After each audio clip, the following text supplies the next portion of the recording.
गर्भकाल, gestation period. Gestation जो period है, गर्भकाल, एक गर्भकाल क्या है? गर्भकाल जिसे हमारे पूर्वजों ने,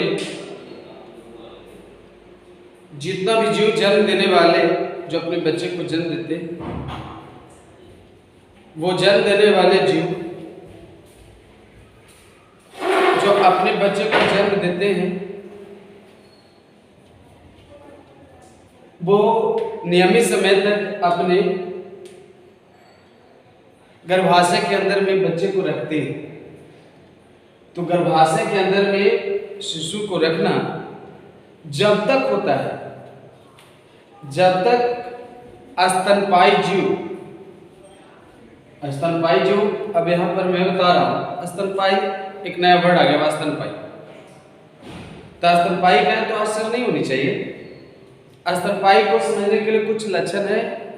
लक्षण का है, लक्षण है कि जिन जीवों में कान होता है, कान, तो जिन जीवों में सुनने के लिए कान हो एवं स्तन हो, दूध ग्रंथियां, तो जिन जीवों में दूध ग्रंथियां हो, कान हो, वही जीव स्तनपायी जीव कहलाते हैं। और स्तनपायी जीव क्या करते हैं? स्तनपायी जीव क्या करते हैं? बच्चे को जन्म देने से पहले का जो अवस्था है, जो उसका गर्भ का अवस्था है, वो गर्भ को अपने गर्भाशय में धारण करते हैं और जब तक पूर्ण विकास नहीं हो जाती है तब तक वो रखते हैं। तो इसके बीच की जो अवधि है, यही अवधि गेस्टेशन पीरियड्स कहलाता है, गर्भकाल कहलाता है।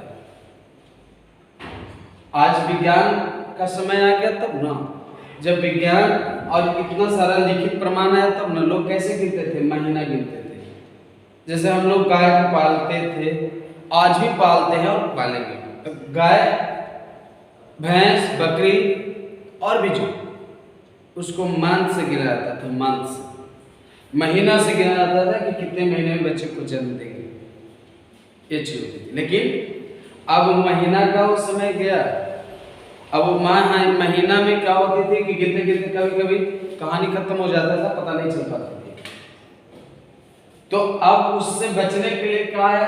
दिन में हम उसको बैक कर दिए, दिन में उसको बैक किया गया। जानते हैं मनुष्यों में भी अल्ट्रासाउंड का समय आ चुका है, और अल्ट्रासाउंड में क्या बताता है? 2 महीना पहले पता चलता है कि बच्चे का जन्म किस महीना के किस डेट में होगी, 2 दिन आगे 2 दिन पीछे, यही बस इतना ही का अंतर होता है। क्योंकि समय बदला है, विज्ञान डेवलप किया है।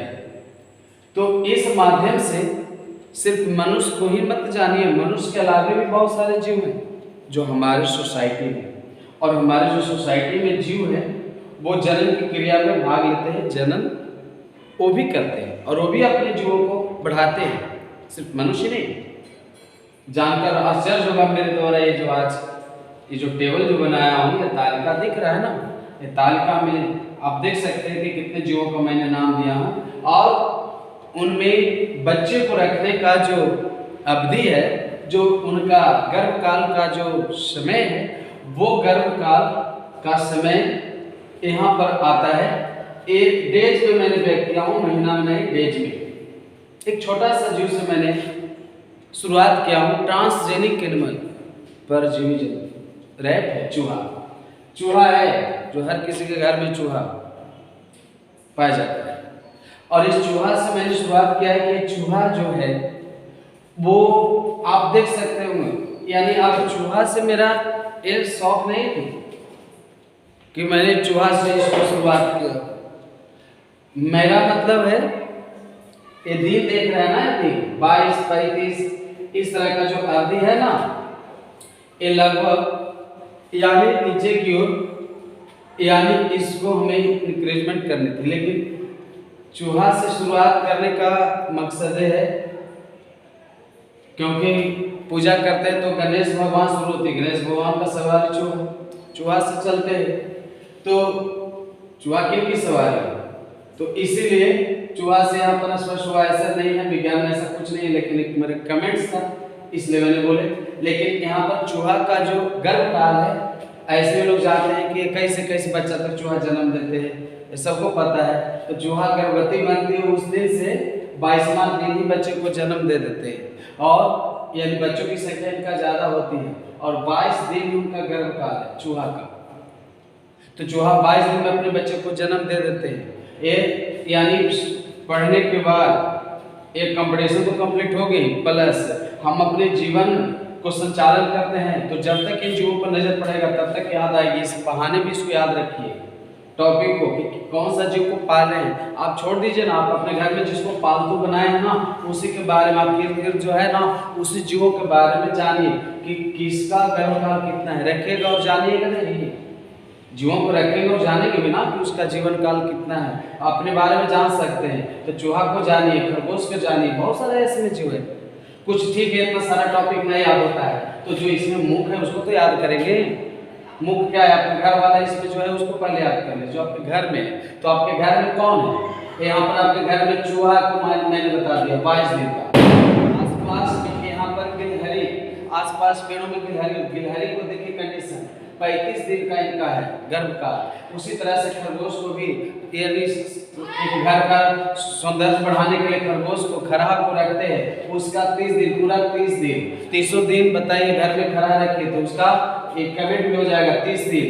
कैट मतलब बिल्ली, बिल्ली का कितना दिन, ये 63 दिन है। आप देख सकते हैं एक बिल्ली अपने बच्चे को जन्म दे देती है 63 दिनों में। 30 दिनों का एक महीना होता है, यानी 2 महीना इसको रखिए। और अभी कुत्ता, एक कुत्ता के बारे में जानिए, कुत्ता का भी 63 दिन का है। जब से बताइए प्रेगनेंसी को धारण करते हैं, उनका गर्भकाल होता है 63 दिनों का। तो 63 दिन में एक कुत्ता भी अपने बच्चे को जन्म दे देते हैं, कम समय का है। ऐसे न पता रहता है तो लोग वो याद करते 5 महीने तक, ऐसा कुछ नहीं है। महीना छोड़ दीजिए, अब डे में आएंगे, सब चीज बताइए अलग अलग प्लेटफॉर्म पर काम हो रहा है। अब ऐसा नहीं है महीना और वर्ष याद रखना है, अब दिन में आ जाइए तो 63 दिन। एक यानी शेर की बात करते हैं तो 106 दिन। गोट देखिए ना, गोट जो घर घर की बताइए बकरी, और एक बकरी का 148 दिन। आप 30 से भागा दे दें 30 25 150, यहाँ 5 महीना जाता है। एक बकरी के लिए 5 महीने का अवधि है, उतना ही एक भेड़ का है। बकरी और भेड़ एक जैसी प्रजाति हैं तो दोनों ऐसे याद हो जाएगा 148 दिन। और यानी यहाँ पर देखिए भेड़ और बकरी का दुश्मन कौन है, टाइगर है, लगभग में है। याद करने का एक मेथड है, लगभग में है। तो यहाँ से तो यहाँ तक कैसे याद हो जाएगा, 148 से 155 तक कैसे याद हो जाएगी, लगभग में।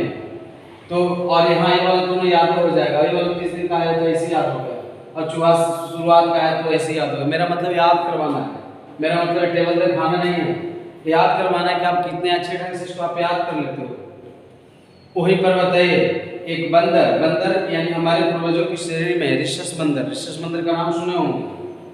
तो मंकी जो होता है रिशस बंदर होता है, और उस बंदर का गर्भकाल का जो अवधि है वो 213 दिनों का है।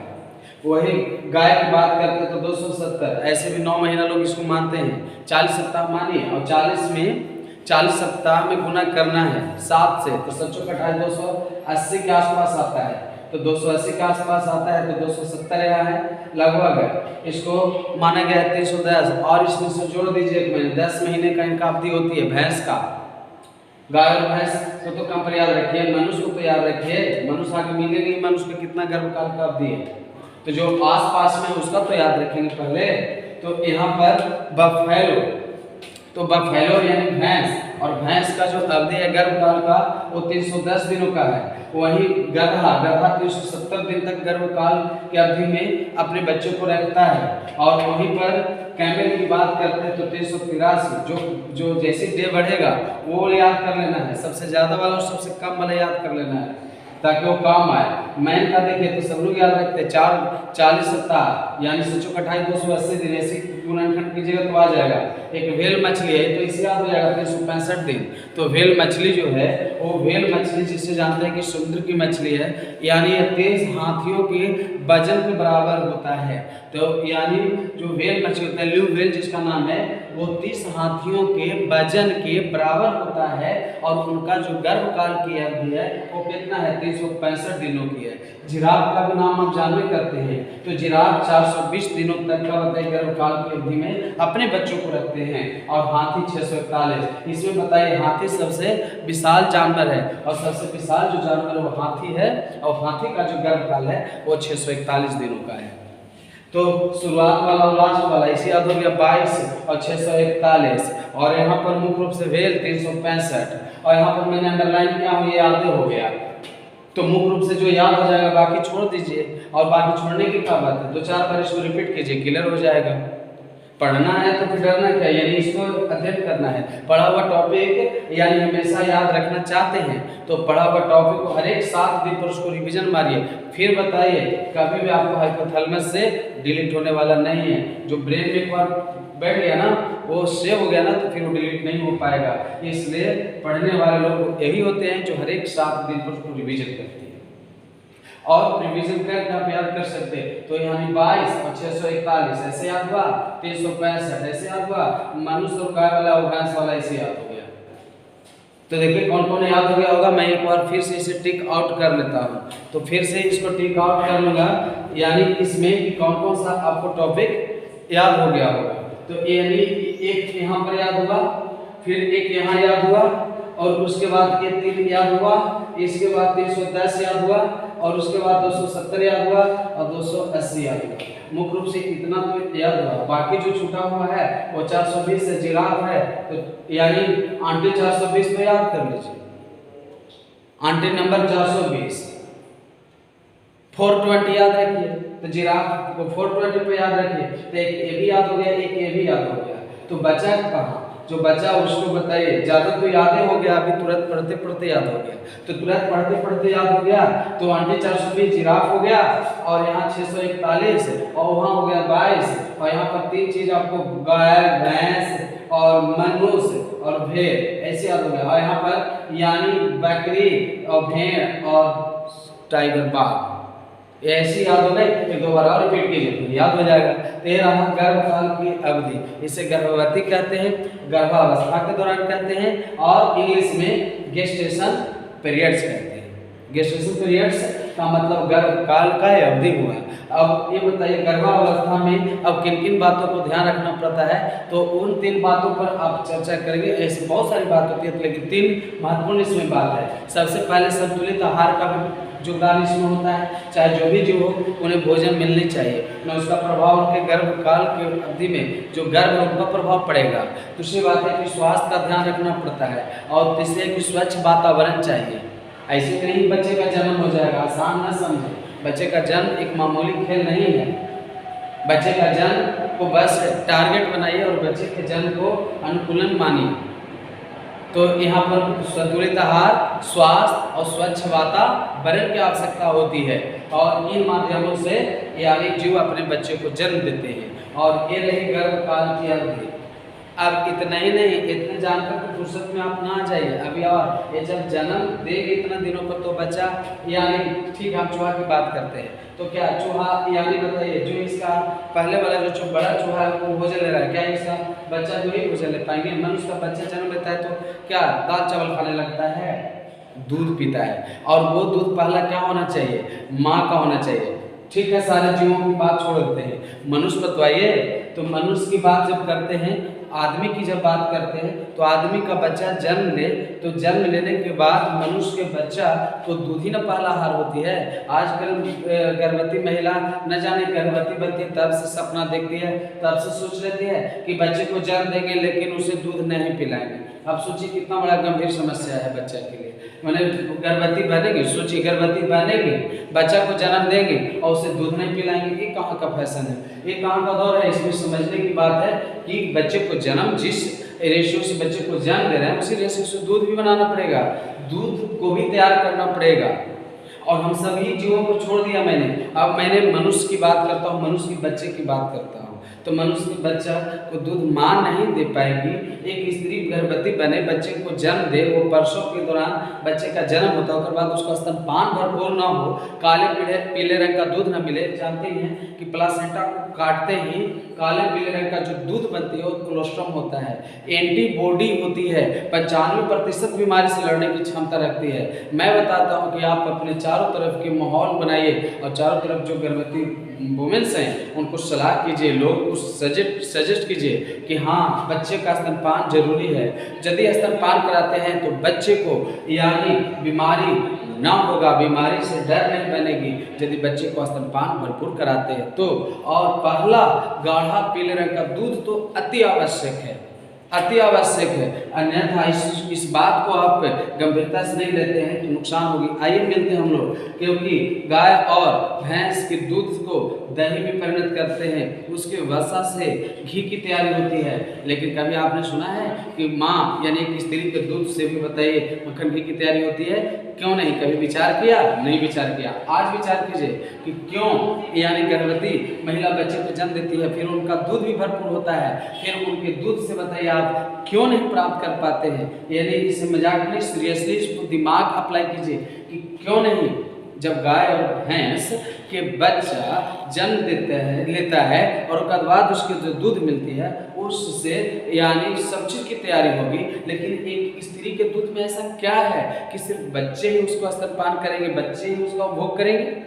ऐसा क्या है? तो आइए मिलते हैं टॉपिक के साथ। हम सबसे पहले अंतर बताना चाहेंगे कि बच्चा जन्म लेता है या तो माँ का दूध या फिर गाय का दूध, या तो माँ का या फिर गाय का, ये तो दूध ना यानी लेकर बच्चा विकसित होता है। तो फिर क्यों यहाँ पर हम अंतर देखेंगे, comparison between women's milk and cow's milk, दोनों में कंपैरिजन करते हैं। कितना कंपोनेंट है यानी कितना उसमें पदार्थ है, कौन पदार्थ है, यहाँ पर शेड्यूल देख रहे होंगे। ये शेड्यूल देखेंगे कितना लाजवाब है, कितना इंपॉर्टेंस है। कंपैरिजन छोड़िए ना, अपने जीवन के लिए सोचिए ना कि हमारे जीवन में ये चीज़ की जरूरत है, जानना जरूरी है कि नहीं जानना जरूरी है।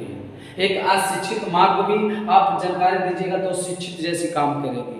क्या समझते हैं? यानी उनके बताइए अपने बच्चे के लिए, अपने बच्चे से किसका भी प्यार होता है, बसरते हुआ दिखावटी जीवन जब जीने लगता है ना तो वो अपने बच्चे को वो नहीं जी उस पदार्थ की आपूर्ति नहीं करवा पाते हैं जो बच्चे की जरूरी होती है, इसलिए सजेस्ट करना जरूरी है। तो यहाँ पर हम देखेंगे कि जो यहाँ देखिए वोमेन्स मैंने हम इंग्लिश में लिखा हो तो ये मत समझिए, सबको ये पता है, साधारण वर्ड है। वोमेन्स स्त्री का दूध, और स्त्री का दूध में ये सब मात्रा है, फिर यहाँ गाय के दूध में ये सब मात्रा है। क्या क्या चीज़ यहाँ देखेंगे हम लोग। तो यहाँ पर कंपोनेंट है, कंपोनेंट का मतलब घबराना नहीं, पदार्थ, पानी भी पदार्थ है। तो यानी जब हम लोग बात करते हैं स्त्री के दूध में पानी की मात्रा, बच्चा गलास से पानी पिलेगा नहीं ना, दूध से सब चीज मिलेगी। पानी मत दीजिए ना, दूध दीजिए ना, सब चीज मिलेगा। तो यानी एक स्त्री का जो दूध है और एक स्त्री का दूध है उसमें पानी कितना प्रतिशत होती है?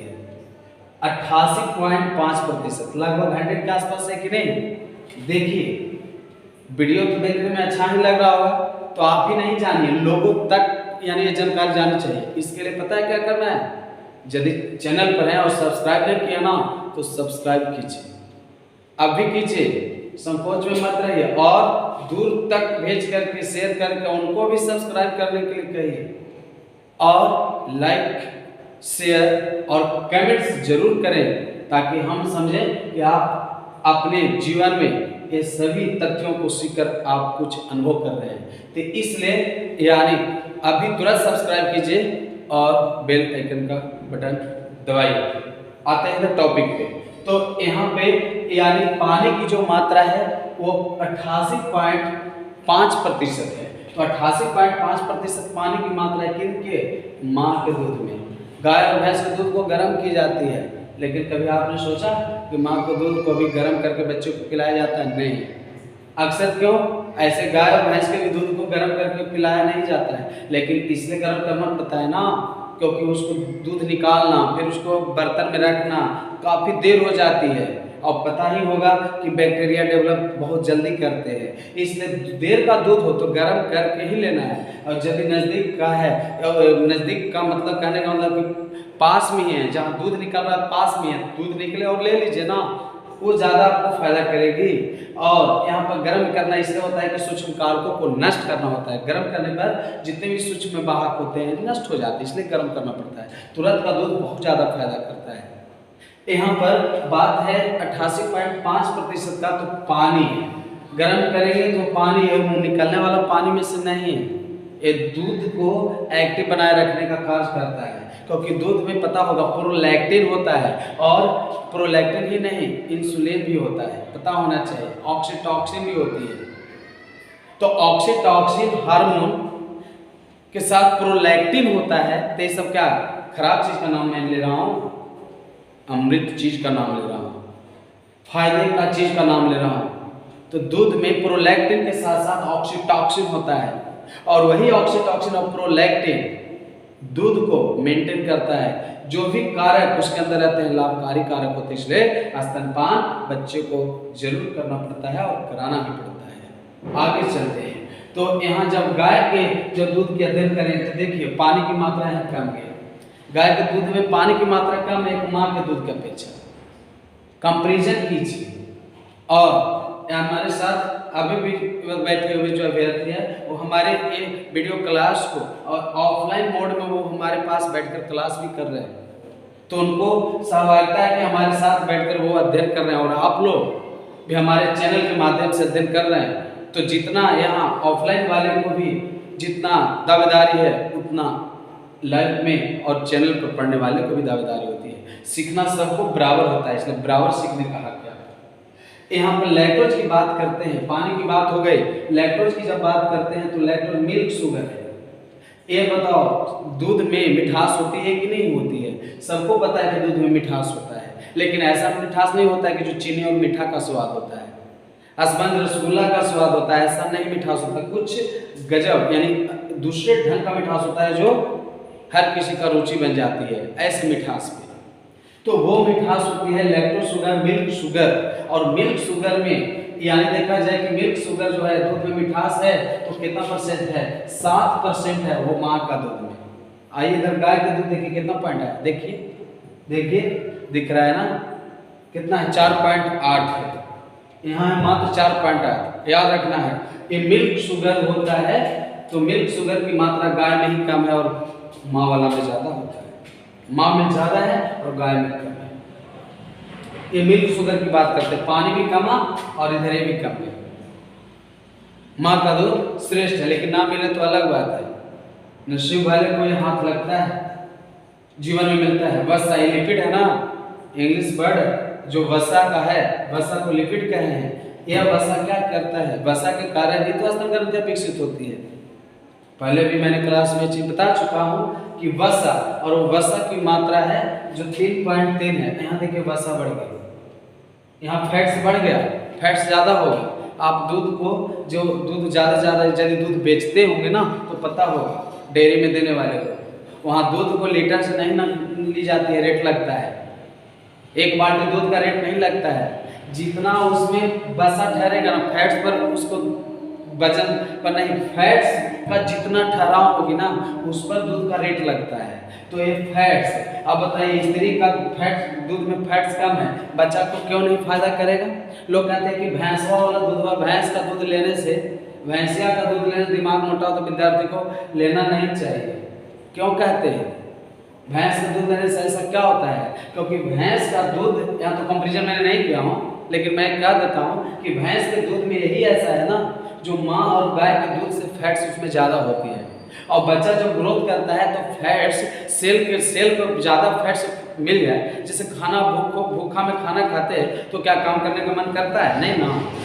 यानी जब भूख लगा हो खाना खाते हैं तो खाने के बाद थोड़ा सुस्ती आ जाती है। तो वसा भी वही करता है। जब हमारे ब्लड में वसा की मात्रा बढ़ जाए तो ये ब्रेन का सेल में, ये नर्व सेल में यदि उसका मात्रा बढ़ती है फैट्स का, तो वो थोड़ा सा सुस्त हो जाता है, इनएक्टिव हो जाता है। यही कारण है कि लोग नहीं चाहते कि जिसमें वसा ज़्यादा हो वैसे दूध विद्यार्थियों को मिले। इसलिए विद्यार्थियों को वैसा दूध मिलती है तो थोड़ा सा काम करने में रुचि नहीं रह जाती है, मतलब इनएक्टिव हो जाते हैं।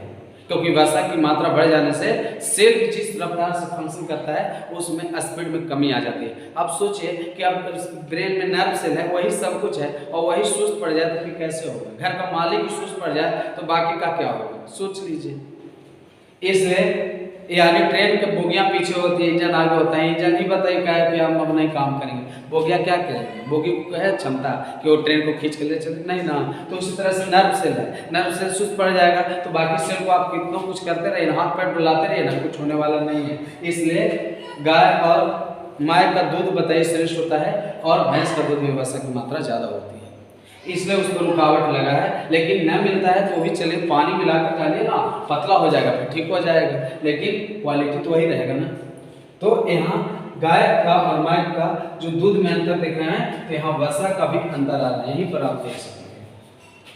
कैसे? जिसके कारण हम जानते होंगे कि दूध दही में बदलता है, तो एक स्त्री के दूध को आप दही में कैसे बदलिएगा? देखिए तो केसिन कितना है, मैं बताता हूँ। दूध में केसिन की जो परत होती है वो मोटी हो जाती है, दही बन जाता है, सिंपल से फंडा है। दूध में केसिन की जो छोटी छोटी अणु है, वही अणु जोड़न डालने पर, लैक्टिक एसिड को आ जाने पर, लैक्टोबैसिलस को एक्टिव हो जाने पर, कितना बताएं, लैक्टोबैसिलस जीवाणु लैक्टिक एसिड क्रिया करता है केसिन पर, और केसिन का मोटी परत हो जाना दही कहलाता है। ज्यादा दूर नहीं जाना है। दही क्या है? केसिन की मोटी परत है। अब एक बाल्टी दूध रहेगा तो दही का आधा बाल्टी बनेगा, कि दही दूध नहीं बने, क्योंकि वही दूध पतला था, वो मोटा लेयर बन गया, तो मोटा लेयर बन गया तो दही है। तो जिसके दूध में केसिन की मात्रा कम है तो वो दही में कैसे बदलेगा? दही में ही बदलेगा। और इससे भी ज्यादा थक्का खाना है ना, तो भैंस वाला खाइए।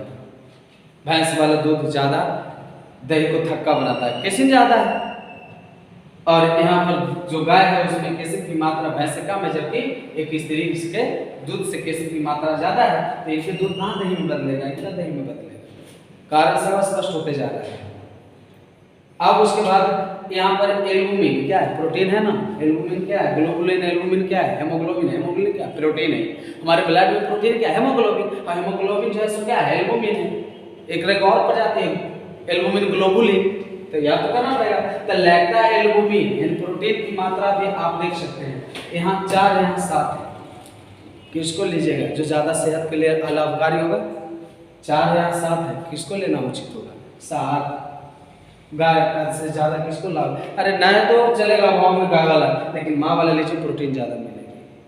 इसलिए माँ को चाहिए कि भरपूर स्तनपान कराएं। 3 साल तक बच्चे को स्तनपान करानी चाहिए, एवरेज है, खुराक है। जिस प्रकार दर्द और पीड़ा और बीमारी और बुखार के लिए खुराक बनता है ना दवा का, उसी तरह से 3 साल तक बच्चे को खुराक है। लेकिन उस चीज़ को आप कम कर दीजिए, क्योंकि अब बच्चे जो है सो डेवलप कर जा रहे हैं बहुत कम, लेकिन पुराने परंपरा के अनुसार 3 साल तक। 3 साल तक मेरा मतलब है कि बच्चा को 3 साल तक पिलाने से क्या फायदा होगी, वो छोड़िए ना। 3 साल तक बच्चा स्कूल जाने लगता, तो वो नहीं कहने वाला कि जब भरपूर स्तनपान कराती है स्त्री, तो जब एक बच्चे को स्तनपान कराते रहती है तब तक वो गर्भवती न बन सकती है। नियम ये बताता है, क्योंकि वो मासिक चक्र की क्रिया तब तक रुका रहता है। तो एक बच्चे का जब 3 साल का अंतर हो जाएगा तो फिर दूसरा बच्चा का जन्म होगा, तो पहला बच्चा दूसरे बच्चे को खिलाने के लायक हो जाएगा, तो स्वाभाविक है कि बच्चा का कुपोषण नहीं होगी। इस माध्यम से मैं बता रहा हूँ कि 3 वर्ष का अंतर रहेगा ना, तो 3 वर्ष का अंतर कैसे होगा? स्तनपान भरपूर कराने से, क्योंकि मासिक चक्र नहीं होगी, परिपक्व अंडे नहीं बनेंगे, तो अगला बच्चे के लिए वो प्रेगनेंसी को धारण नहीं कर पाएंगे। तो 3 साल तक अंतर रखने से फायदा हो सकता है कि यानी वो गर्भवती नहीं बन पाएगी और बच्चे भी उसके पहले वाला बच्चा को भरपूर पोषण मिलता रहेगा, कुपोषित नहीं होगा। इसलिए एल्बुमिन मिनरल्स खनिज होता है इसका। अब खनिज, तो खनिज की बात करते हैं तो इसमें खनिज भी ज़्यादा है और इसमें खनिज कम है। 7 भाग है ना, यहाँ 2 भाग है, तो खनिज भी ज़्यादा मिला, प्रोटीन भी ज़्यादा मिला, साथ साथ यानी मिठास भी ज़्यादा मिला और पानी भी ज़्यादा मिला। तो कंपेरिजन कर लीजिए कि माँ का दूध ज़्यादा लाभकारी हुआ या गाय का। तो मेरा मतलब हुआ कि बच्चे को जन्म होना और उसको स्तनपान होना अनिवार्य है, प्लासेंटा को कटते हैं, तो यह अपनी पढ़ाई के लिए भी आवश्यक मानिए और अपने जीवन के लिए भी आवश्यक मानिए। तो ऐसे हमारे वीडियो जब आपको पसंद आया हो तो अब तक आप हमारे वीडियो के साथ बने हुए हैं, हमारे चैनल पर अब तक बने हुए हैं, तो आप धन्यवाद का पात्र हैं। और मेरी तरफ से ढेर सारी शुभकामनाएं। और मैं कोशिश करता हूँ कि इस तरह का हर एक वीडियो आप तक पहुँचता रहे। तब तक का इतना ही। अपने सेहत का ख्याल रखें। जय हिंद।